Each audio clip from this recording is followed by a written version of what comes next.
देवकी परमानंदम कृष्णम वंदे जगत। हमारे पूजनीय नवापीठाधीश्वर जी महाराज सबको संबोधन कर दिए हैं, इसलिए मैं नाम नहीं लेकर के शुरू करता हूँ। उसे बदनाम तो हुआ, नाम तो फुल्लोल बिहारी है। फूल में बिहार का फुल्लोल जैसे उसका फूल चल रहा है फुल्लोल का, लेकिन हमारे नदिया जी का फूल नाम है, सूल के जैसे मत बोलिए। तो नाटक करना पड़ता है, नाटक करना पड़ता है। नाटक के लिए कुछ न उस नाटक पे वो हमारे विनोद बनर्जी हैं हरे कुंभ का, और महेशानंद जी हैं हरे कुंभ में। इन्होंने तन मन से सहयोग किया है। इस कुंभ में बार बार आ रहा था वृंदावन संसमाव देख करके जलन होता था हृदय में। लेकिन हमारे पत्रकार अन्य जी जो है वो बहुत, मैंने उसे पत्रकारों सब ने बहुत सहयोग दिया, लेकिन इनका हिम्मत नहीं हुआ जो हम संत समाज को हटा सके। हम पूरन जी से प्रार्थना किया, सब विधायक से प्रार्थना किया, नहीं हुआ तो लेकिन क्या करें, फिर नाटक करना पड़ा हमको। नदिया जी जो नाटक होता है, याद ना करूँगा, अनशन करूँगा, एक करूँगा, ये नाटक था, वो ना करता है। आप करने देते, आप लोग आत्मदा करने देते, ना अनशन करने देते, तो नाटक करना। इसे नाटक मैंने दिखाया और मुख्यमंत्री से मिला। मुख्यमंत्री बाद में कहा, हम लोग 5 आदमी हमारे अखाड़ा के, हमारे हरिशंकर जी 5 आदमी के, उनसे बहुत प्रार्थना कर 15 मिनट उनसे और 1 घंटा बातचीत। उन्होंने बेचारे ने संतों का बहुत सम्मान किया और उन्होंने चट उस समय 70 साल से नहीं लिखा हुआ था आपके राजस्व में, लखनऊ में, आगरा में, मथुरा में, वृंदावन नहीं लिखा। उसी समय ऑर्डर दिया कि कुंभ मेला में लिखा जाए, कुंभ मेला बैठक ले वैसे बैठे, यही हुआ। फिर धीरे धीरे होते प्रार्थना क्यों आगे आप महात्मा का कुंभ, महात्मा उद्घाटन के सोना सुगंध हो जाएगा।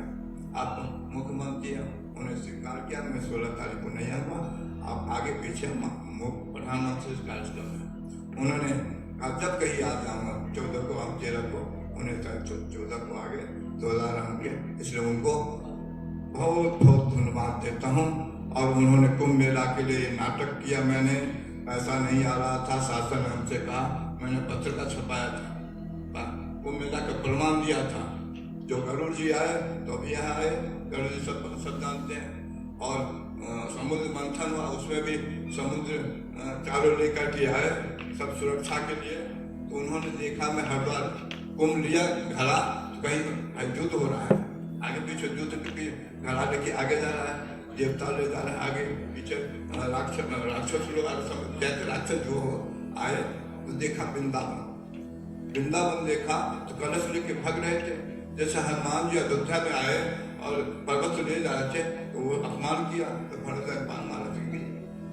वो याद आया तो गरुड़ जी जो देवता लोग दे रहा कलश, और ये वृंदावन जा रहा है, अभी अपमान कर हटवा देंगे, तो इसलिए यहाँ बैठे सब बैठे। जो आगे राक्षस आ रहा है उस कलश को कैसे बचाएं, इसलिए यहाँ सब देवताओं में बैठक करके आगे का कार्यक्रम क्या होगा, इसलिए इसका नाम वृंदावन प्रथम बैठक यही हुआ।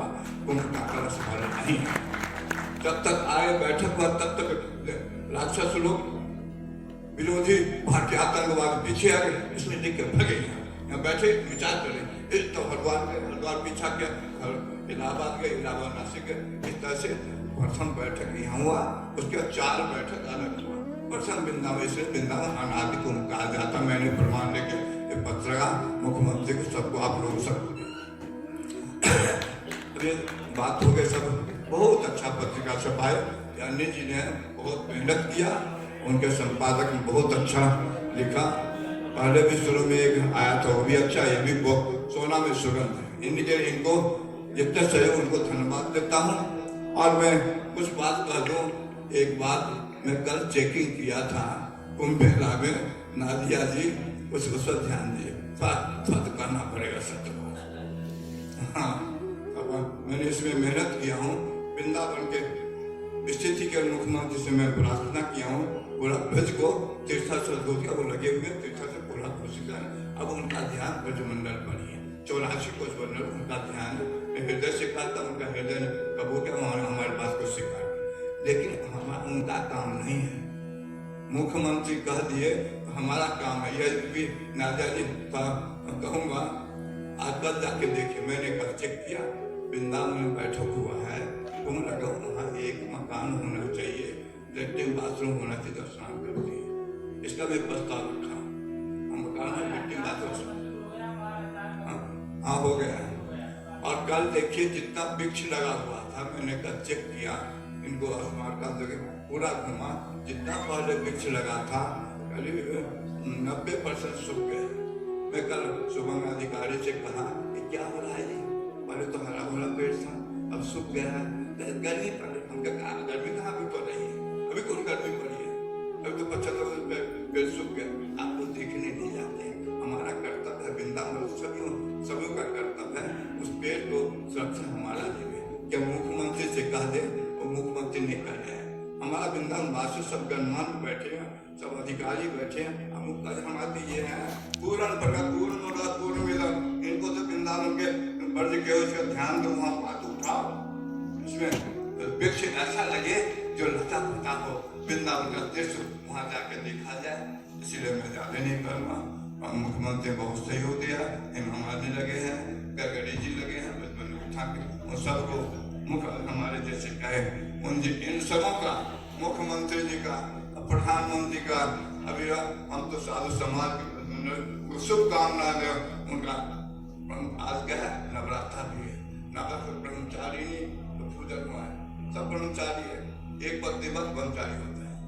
उन सभी परिभाषियों की ओर से और सब साधुओं की ओर से, अखिल भारतीय साधु समाज के निर्देशक की ओर से शुभकामना। हमारा मुख्यमंत्री, प्रधानमंत्री, सबका जीवन सुखी रहे, स्वस्थ रहे, मस्त रहे, तंदुरुस्त रहे, और आज के पर केवल रति हो मति हो गति, हमारा कर्तव्य है। एक हाथ में माला हो, सनातन धर्म के लिए श्री राधे कृष्ण वंदे जय श्री राधे। वाह, बहुत सुंदर महाराज जी।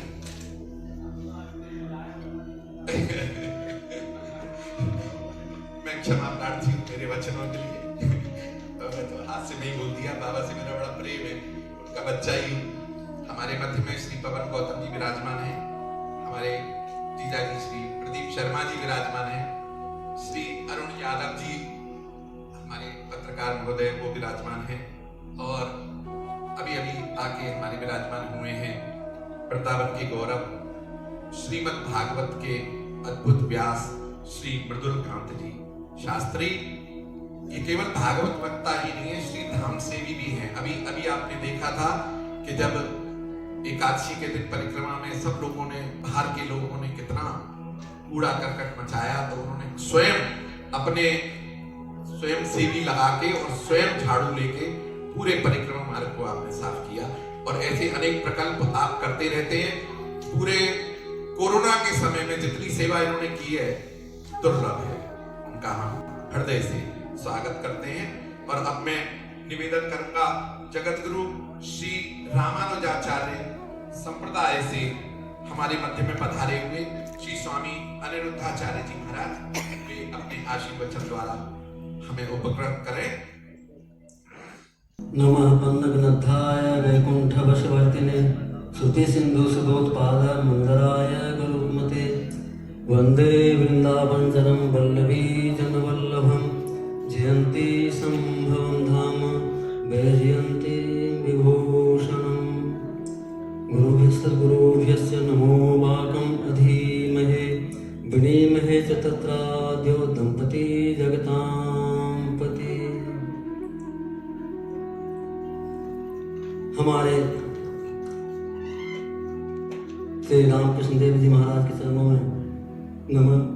हमारे वहाँ पास में बैठे हुए श्री बस गोस्वामी जी महाराज, स्वनाम धन फुल्लूर दास बिहारी जी महाराज, नवा पीठाधीश्वर जी महाराज, उनके पास में बैठे हुए श्री गोलोक बिहारी बाली जी महाराज, श्री वृंदावन बिहारी मिश्र जी महाराज, जो अपने आप में अनुपम व्यक्तित्व के महापुरुष हैं। एवं यहाँ हम लोगों के सामने बैठे हुए श्री बिहारी लाल वशिष्ठ जी महाराज, सच्चिदानंद जी महाराज और बलराम दास जी बाबा जी महाराज, बागेश शास्त्री जी, यदुनंदन शास्त्री जी महाराज, सभी बद्रिश जी महाराज, सभी महानुभाव, सभी संत महात्माओं, सभी भागवत ऋषियों के चरणों में नमन करना। वृंदावन धाम अपने में अनुपम धाम है, ब्रज धाम अपने में अनुपम है। रस स्थानम तो माधुर, यहाँ रस है और सभी जगह कुंभों में भी रस है, लेकिन ये रस सुलभ वृंदावन धाम है जिस पर राधा रानी की कृपा है। तो ये जो दिव्य स्मारिका है अपने आप में अनुपम निधि है और वृंदावन धाम का जो ये कुंभ हुआ है ये हम लोगों को एक दिव्य संदेश दे रहा है कि हम सभी हिंदू एक भगवान के संदेश वाहक हैं। हम लोगों को अब जागृत होना है, हम लोगों को अपने लक्ष्य को प्राप्त करने के लिए लक्ष्योन्मुख होना है। हम अकेले नहीं हैं, हमें कोई दुर्बलता निर्बलता नहीं है, हम सभी कार्यों को करने में सक्षम हैं। इसलिए हम अपने आप को जाने, हम अपने आप को पहचाने। उत्तिष्ठ जागत प्राप्त पराम निबोधता वाली जो उक्ति है, उस युक्ति को, इस उक्ति को हम आत्मसात करें और स्मारिका एक हमारे लिए मार्गदर्शक निधि है। स्मारिका रहेगी, बार बार हमारे मन में यहाँ के कुंभ की याद आते रहेगी।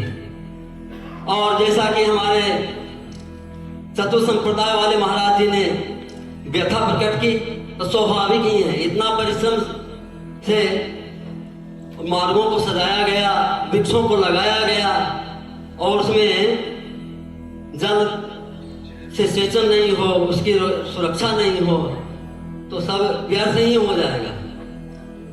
तो इसलिए हम अपने लक्ष्य को देखें, पहचाने और हमारे सभी वैष्णवाचार्य हम लोगों को यही प्रेरणा देते रहे हैं।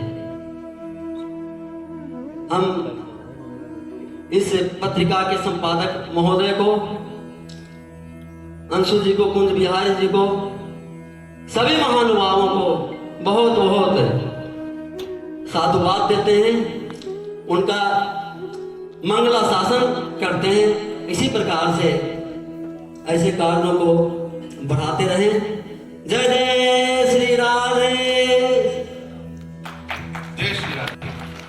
हमारे वृंदावन का गौरव है श्री ललित अरोड़ा जी, कृपया मंच पर आएं और संतों से आशीर्वाद प्राप्त करें।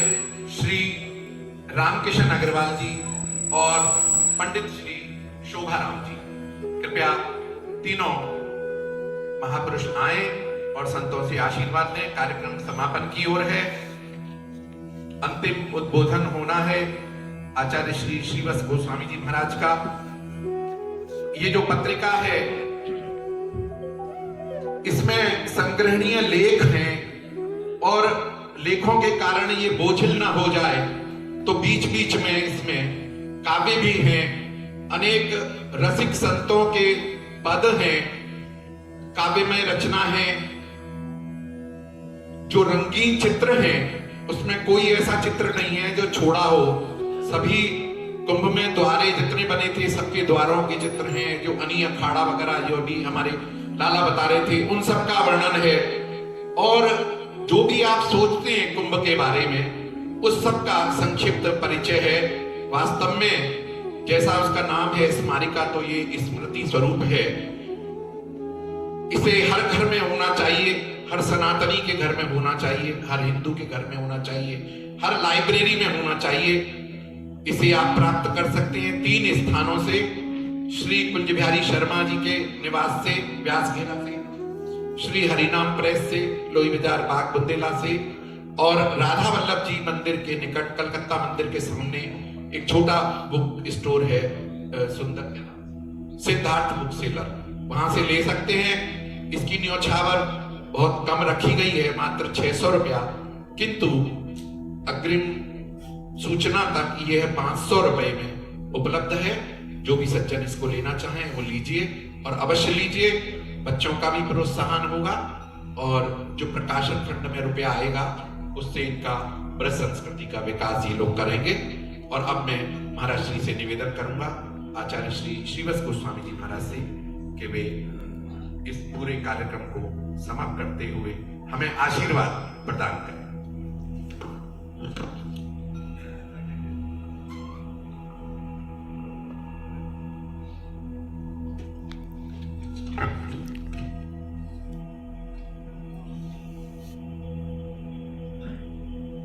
कृष्णाय वासुदेवाय हरये परमात्मने प्रणतक्लेशनाशाय गोविंदाय नमो नमः।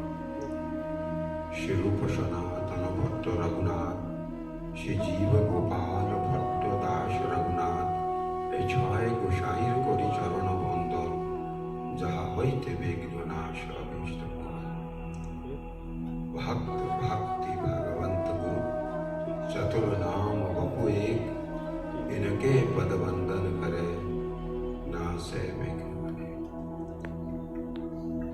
यह मेरा सौभाग्य है कि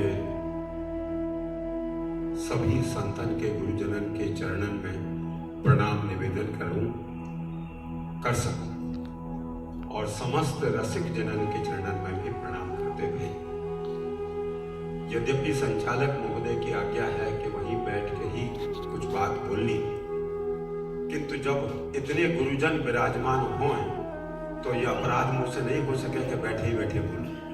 आपके चरणन में कुछ बात निवेदन करने के टाइम कुंभ की बात है रही, तो कुंभ वार्ता सार रूप से तो रस वार्ता है, अमृत वार्ता है, और अमृत वार्ता है चुकी। और फिर भी मोको आदेश दे दियो है कि कुछ बोलना है तो यथा नियुक्तोस्मि तथा करोमि। तो मेरे पास उपाय नहीं है सभा की मर्यादा को पालन करने के लिए 2 शब्द बोलने हैं। अमृत वार्ता कितनी भी है जाए, किंतु वाको अमृत को पीवे में कोई आघावे नहीं, आप भी राय नहीं हो, किंतु मोको जो कछु यहाँ या अल्पकाल में मिले है या अमृत के बारे में जो कछु मिले है, वाको ही मैं पुनः आप परोसने की चेष्टा करूं। तो कछु बिंदु अमृत के आपके चरणन में निवेदन है। बात रस की है, क्योंकि यह रसमय वृंदावन कुंभ की वार्ता है, तो वही यह स्मारिका के रूप में जीवंत किया गया है। तो अमृत सेवन के ताई ही यह कुंभ की साधना उपासना हो गई। मूल उद्देश्य है अमृत सेवन, और कुंभ वाको सहायक पात्र है मात्र। और वाको लेके बहुत सी ऊहापोह हैं, बहुत से तर्क वितर्क हैं कि वास्तव में 4 ही कुंभ हैं, कि जैसे हमारे लाला ने कही कि कुंभकोणम में भी कुंभ हो गए, वो तो नाम ही कुंभकोणम है वाको। और वृंदावन को भी 6ठो नाम जुड़ना ही चाहिए वहां में। तो ये बात सब अपने अपने तरीका से और अपने अपने तर्क से सही है, कोई न्यून और अधिक बात नहीं है। किंतु सुखदेव बात कछु दूसरी बात कह रहे हैं। वो वो कछु दूसरी बात कह रहे हैं। बोले काय के चक्कर में पड़ रहे, कुंभामृत के चक्कर में पड़ रहे। बोले कहां तो कुंभामृत और कहां वो रसामृत, कहां वो रसामृत। तो न ददौ स कथामृतम, देवतान के राजा को फटकार करके बेइज्जत करके और वह हरि कथा मंडप से बाहर जब तक नहीं निकाल दियो तब तक सुखदेव पाद चैन से नहीं बैठे। न ददो, तो बोले काय की तुलना कर रहे हो, कुंभामृत की और भगवत कथामृत की कोई तुलना है? बोले झंझट में पड़ो ही मत, पड़ो ही मत कि कुंभ कितनी जगह पे भयो और कुंभ में से कितनी जगह छलको और छलको के नहीं छलको कि क्या भयो क्या नहीं भयो। तो अमृत की बात है, बात मूल अमृत की है। यदि घड़ा होए कुंभ होए किंतु वह में अमृत ना हो, वह घड़ा को क्या करोगे? घड़ा की कीमत अमृत से है। किंतु अमृत भी कई श्रेणी के हैं। सुखदेव पाद कह रहे हैं कि घटिया सौदा करोगे कि बढ़िया सौदा करोगे।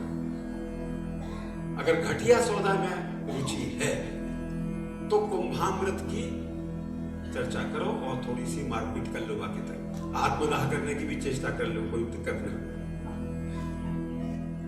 हो सके। किंतु वह जो कुंभामृत है वो एक ही घड़ा में है और 4 जगह छलके।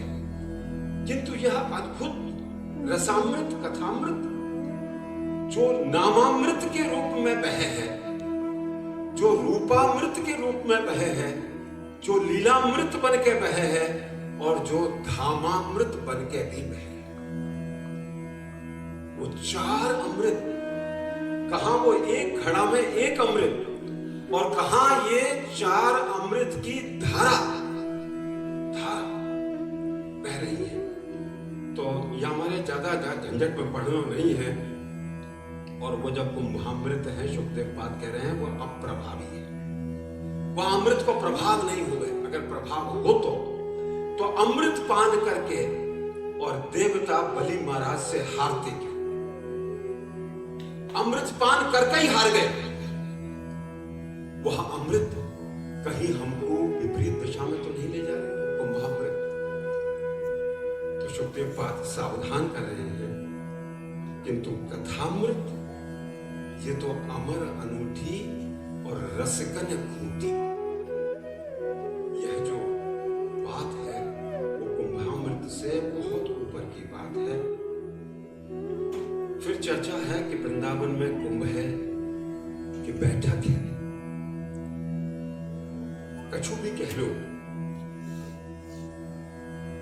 हमारे रसिक जन तो यही कहे हैं कि जो असली अमृत है, जो सार वस्तु है, अमृत को भी जो सार है, वो तो रसिक जन बापू पान करे हैं। और जो खट्टी छाछ है अमृत की, वो घड़ा में लेके इधर उधर दौड़ भाग में लगे रहेगा, वहां में लगे। तो खट्टी छाछ पिए सबको और सूर्य खिवैया घी को। तो घी कहा है और घी खाने वाले कौन है? एक और समस्या है कि ये कुंभ है कि वैष्णव बैठक है। तो वैष्णव बैठक है तो ये कोई घोर सांप्रदायिक और संकुचित कोई अनुष्ठान है, या मैं हमारी कात्यायनी मैया के जो अनुरक्त हैं, उनके चरण सेवी हैं, उनको प्रवेश नहीं होएगो। हमारे गोपीश्वर महादेव के जो भक्त हैं, उनको प्रवेश नहीं होएगो। तो ये वैष्णव बैठक को मतलब क्या है, तात्पर्य क्या है? तात्पर्य वही है सुखदेव पाद और सूत पाद जो बता रहे हैं कि वैष्णवई क्रियते कथम, माने 3 जमींदारी है। एक जमींदारी है ब्रह्मा जी की, जब हम और आप सब यह धरा धाम पे आए ना आए, बाकी पहले की जमींदारी कौन की है? ब्रह्मा जी की। और जब यहां से चले जाएंगे तो कौन की जमींदारी में जाएंगे? भोलेनाथ की। और जब तक हैं तब तक कौन की जमींदारी में? कौन सा पासपोर्ट यूज करोगे? शैव या और कोई? जो भी जीवित मानव मात्र है वो वैष्णव है, क्योंकि विष्णु ही जीवन के पालन करता है, अभिरक्षक है। तो ये बेईमानी की बात होगी कि जीवित मनुष्य और कहे कि मैं शैव हूं, कि मैं ब्रह्मा को उपासक हूं, कि ब्रह्म उपासक हूं, फलाना हूं, ढिमको। तो ये मानव मात्र की बैठक है वृंदावन। वैष्णव बैठक का मतलब है मानव मात्र के हित के ताई यह बैठक, क्योंकि यह अमृत साधना की बात है। और अमृत कहां से आएगा? अमृत आएगा जो विभू हुए और जो नित्य हुए, और वह वचन और शब्द ही नित्य वस्तु है भौतिक जगत में, और विभू वस्तु है। और भौतिक जगत में कोई भी वस्तु न तो विभू है और न नित्य है, केवल शब्द को छोड़ के और दूसरा नहीं है। तो वह अमृत में शब्द कौन सा है? जो अर्जुन को ये रहस्य मालूम पड़ो कि धर्म में अमृत वचन, धर्म में अमृत वचन, वो यदि हमारे जीवन में उतर आवे, या कोई मेरे धर्म में अमृत वचन को अपने जीवन में उतारने की उपासना में लग जाए, वासे अधिक प्रिय भक्त मेरो दूसरो नहीं है। अतीव भक्त, अतीव प्रिय भक्त है वो, अतीव प्रिय भक्त और प्रिय है। किंतु जो मेरे अमृत में धर्म वचन को अपने जीवन में उपासना में उतारवे के ताई तत्पर होए, तो वही अतीव प्रिय है। और जो अतीव प्रिय भक्त हैं प्रभु के, वही प्रभु के नाम में यह उपासना करने में समर्थ हैं। दूसरे की बस की बात नहीं है, दूसरे की बस की बात नहीं। तो वृंदावन कुंभ यह भक्ति रस को कुंभ है, और धर्म में अमृत वचन केवल एक है जो प्रभु ने कलयुग पावता अवतार श्रीमन महाप्रभु ने हमको दियो कि जीवन टिकेगा कैसे? जीवन मिल तो जाएगा, चलो ठीक है, प्रारब्ध कर्म है, जीवन में आएगा दोबारा, किंतु वो जीवन टिकेगा कैसे? आनंद में कैसे होएगा? सुखद कैसे होएगा? तो एक ही बात उन्होंने कही कि भक्ति बिना जगतेर नाही अवस्था। ये संसार भक्ति के बिना एक क्षण टिकेगा नहीं। और ये बहुत लौकिक से पारलौकिक दोनों जगत को सिद्ध करने के ताई ये वाक्य अमृत वाक्य है, अमृत वचन है। और धर्म वही है जो धारण कर सके, टिका सके। तो वो जीवन को टिकाने वाला जो रस तत्व है वह केवल सेवा का तत्व है, वो केवल भक्ति को तत्व है। यह कुंभ को अमृत या भागवत रसामृत। तो बैठक की बात तो निश्चित रूप से है, क्योंकि गुरुजनन ने एक ही बात कही है कि जग में दुर्लभ दो बात दुर्लभ है। अब कौन कौन सी दो बात दुर्लभ है ये भूल गए। बस संत समागम हरि कथा, और सब बात सुलभ हैं। जितने घड़ा अमृत चाहिए उतने मिल जाएंगे, किंतु ये दो बात ना मिलेंगी कहीं पे भी। और ये संतन के वाक्य कभी मिथ्या नहीं है। संत समागम, वाकु बैठक कह लियो, वाकु कुंभ पूर्व तैयारी कह लियो, कछु कह लियो, वाकु मैं तो तैयारी कहने के ताई तैयार हूं। क्योंकि यदि कुंभ में भक्ति रस नहीं भर, तो जगत में गरुड़ जी लेके वा कलश में कहा बांटेंगे? भक्ति रस के अतिरिक्त दूसरा रस है ही ना है जब। और भक्ति रस को कुंभ जो है वो 12 साल में खाली है जाए। बढ़ते बढ़ते बढ़ते तो फिर ये वैष्णव लोग यहाँ पर संत गण यहाँ एकत्र है कि वह कलश को भरे हैं। जब भरे हैं तो 12 वर्षीय प्रक्रिया वह रस को विश्व में बांटने की जो है प्रारंभ हो गए है, क्योंकि यहीं से हरिद्वार जाए, यहीं से यों की त्यों उठ के लबालब भरे भरे कलश को लेके और वहां पहुंच जाए। और ऊंच नीच की बात तो मैं जानू नहीं, किंतु एक घटना को प्रयाग में वहां के एक संत ने सुनाई। जयति सा तीर्थ राजो प्रयागा, पिछले कुंभ की बात कि सब अपनी अपनी चौथ दे रहे प्रयागराज को, तीर्थराज हैं तो जितने तीर्थ वहां आए सब अपनी अपनी चौथ दे रहे। सब हिसाब किताब देख लियो, अपने मुंशी से पूछी प्रयागराज जी ने कि सब तीर्थ आ गए? बोले सब आ गए। बोले वृंदावन ना आया है, वृंदावन नजराना लेके नहीं आया है महाकुंभ के अवसर पे। बोले वृंदावन की ऐसी हिमाकत कि नजराना पेश करने के ताई और यहाँ पे हाजिरी लगवाए के ताई आयो नहीं? बोले नहीं आया। बोले चलो तीर्थन की फौज तैयार करो, वृंदावन पे आक्रमण, वृंदावन पे आक्रमण, बाकी सबक सिखाएंगे। तो प्रयागराज की कचुमती इधर उधर डोल गई, समझ नहीं पाए लीला को, और आक्रमण करके और जो ब्रज की तरफ आए तो भैया ब्रज समुद्र फट गया। ये तो या लोक में है ही ना, ब्रज समुद्र मथुरा कमल और वृंदावन मकरंद। और वह कमल पे जो है प्रिया प्रीतम जो है वो कल्पद्रुम के नीचे रत्न सिंहासन पे गोप गोपी से घिरे हुए और उनकी वह नित्य कुंज को दर्शन कियो। तब प्रयागराज की आंख खुली, उन्हें कही राम राम मैं कितनो बड़ो अपराध कर पाए, कितनो बड़ो मैं अपराध कर गयो। तो प्रयागराज बोले कि क्षमा करियो, मैं समझ नहीं पाया, मैं आपके निज धाम को, आपके निज महल को मैं एक सामान्य तीर्थ समझ बैठा, मैं सामान्य तीर्थ समझ बैठा, ये गलती मुझसे है गई है, मुझे क्षमा करो। तो बोले जा, तो तेरे अज्ञान को मैंने क्षमा किया। तो बोले क्षमा तब मैं स्वीकार करूंगा जब आप मोको कछु आशीर्वाद दो। बोले कि मोको ब्रज में अपने वृंदावन धाम में निवास दोगे तब मैं मानूंगा कि आप क्षमा किए। बोले जा, गोपीन के पग पे निवास दे दियो। तो ये जयति सा तीर्थ राजो प्रयागा, वो लौकिक बात के लिए तो ठीक है, किंतु जब महल टहल की बात, ये जो वृंदावन को कुंभ को जो रस है, वो जो भक्ति रस है, जो विशुद्ध रूप से प्रेम भक्ति रस है, प्रेमा पुमर्तो मान, वह महल की बात है। बाकी तुलना वो चार कुंभ करनो मुझे तो कोई बात ठीक लगे नहीं है।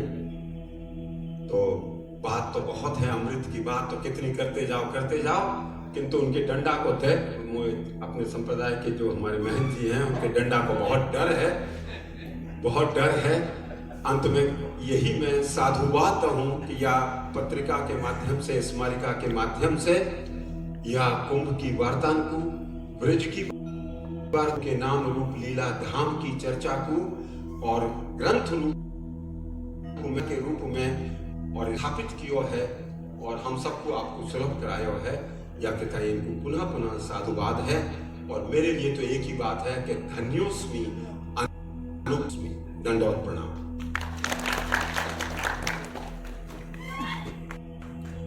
जय हो।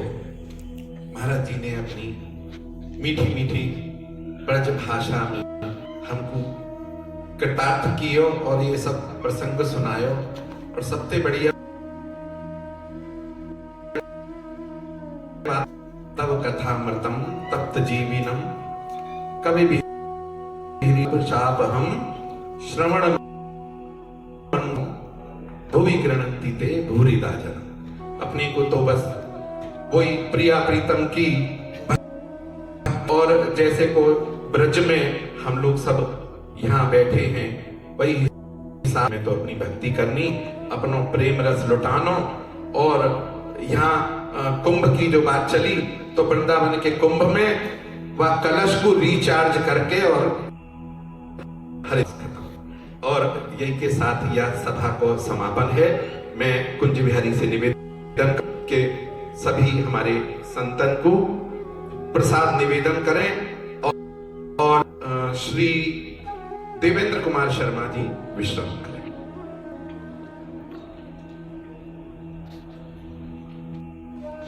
श्री वृंदावन वैष्णव कुंभ 2021 की विमोचन कार्यक्रम में मैं संस्था की ओर से हृदय से आभारी हूँ मंचासीन समस्त पूज्य संत चरणों का, जिन्होंने न केवल अपितु अपनी वाणी से इसे गरिमा और पवित्रता प्रदान की। मैं धन्यवाद देना चाहूँगा समस्त गणमान्य नागरिकों का, जनप्रतिनिधियों का, लेखकों का और दानदाताओं का, जिन्होंने इस स्मरण का विमोचन कार्यक्रम में न केवल अपना सहयोग प्रदान किया बल्कि आर्थिक सहयोग प्रदान करके के प्रकाशन में अपना सहयोग प्रदान किया। अंत में मैं ऐसे प्रियजन जिन्होंने प्रत्यक्ष या अप्रत्यक्ष रूप से इस स्मरण का कार्यक्रम में छपने में और इस आशय कार्यक्रम में सहयोग प्रदान किया, उनके प्रति भी बहुत आभारी हूँ। बहुत बहुत धन्यवाद। जय जय श्री राधे।